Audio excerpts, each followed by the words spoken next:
ከፈጣሪያችሁ ይልቅ አብዛኞቻችሁ የምታመልኩት ሰውን ነው። ምን ለማለት ፈልገሽ ነው ምናምን እያላችሁ ነው አይደል? አዎ ሰዎችን ነገሮችን ነው የምታመልኩት እንጂ በጭራሽ ፈጣሪያችሁን የማታመልኩት። ብዙ ነገሮችን ለማድረግ ስታስቡ ሰው ምን ይለኛል እያላችሁ የሰውን ቫሊዴሽን የምትጠብቁ ሰዎች፣ ጎበዝ፣ አንበሳ፣ በርቺ፣ ትክክል ነው አይደለም መባልን በጣም የምትጠብቁ ሰዎች የምታመልኩት ሰው ነው ማለት ነው። ወይም ደግሞ ያለፈውን ኤክስፒሪየንሳችሁን ነው የምታመልኩት ማለት የሆነ ሰዓት ላይ አልተሳካልሽም፣ የምትፈልጊው ነገር አልሆነልሽም እና አሁንም ለማድረግ ስታስቢ ወይኔ ጉዴ ምን ባረግ ይሻለኛል፣ ላይሆንልኝ ይችላል፣ ላይሳካልኝ ይችላል፣ whatever it is እናትሽ፣ አባትሽ፣ ቤተሰብ፣ ጓደኞችሽ፣ አካባቢሽ ላይ ያሉትን ሰዎች በሙላ እነዛ ሰዎች ምን ይሉኛል ብላችሁ በነገሮች ታጥራችሁ ያላችሁ ሰዎች ደፍራችሁ ፈጣሪ ወይ ምናምን እያላችሁ ጠይቁ። አታፍሩም እንዴ? ሰው ነው እንዴ ፈጣሪያችሁ? ሰው ምን ቤት ነው ሲጀምር? ለምንድን ነው የምትጨነቁት? እናቴ ደስ እንዲላት ነው እንዳይከፋት ነው ብላችሁ የማትፈልጉት ስራ ላይ የማትፈልጉት ትምህርት ላይ ለአመታት ዝም ብላችሁ የምትቆዩ ሰዎች ማለት በመድኃኒዓለም የምትተማመን አይሻልም እንዴ? ሰዎች ምን ይሉኛል ብለህ ተጨንቀ ነገ ላይ የተመታ ህይወት ከምትኖር አምላካችሁን እየለያችሁ እሺ። ሲጀምር የኔ ናቸው ብላችሁ የምታስቧቸው እናቴ፣ አባቴ፣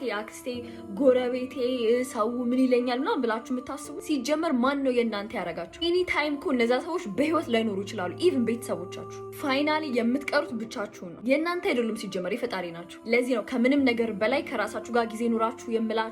ልባችሁን አዳምጡ፣ ሰውን አትስሙ ምላችሁ። ለዛ ነው የሰውን ቫሊዴሽን አትጠብቁ። አይመለከተውም ስለእናንተ ህይወት። ብቸኛ ያላችሁን ፈጣሪያችሁን መድኃኒዓለማችሁን ይዛችሁ የትም መድረስ ትችላላችሁ። የትም ማለት ነው የትም። ምንም አይነት ቻሌንጅ ይምጣ ኢትስ ኦኬ። ከሱ ጋር ሰው ምን ይለኛል ብላችሁ ከሆነ የምትጨነቁት አባቴ አወዳደቀ አያምርም። እሺ በምትወደው ሰው ልትከዳ ትችላለህ። የምትተማመንበት ነገር በሙሉ ልታጣ ትችላለህ፣ ሰውን ስታመልክ ማለት ነው። ሰው ወደ ራሳችሁ ተመለሱ። ከአሁኗ ሰዓት ጀምሮ ሰውን ማምለክ ይበቃችኋል።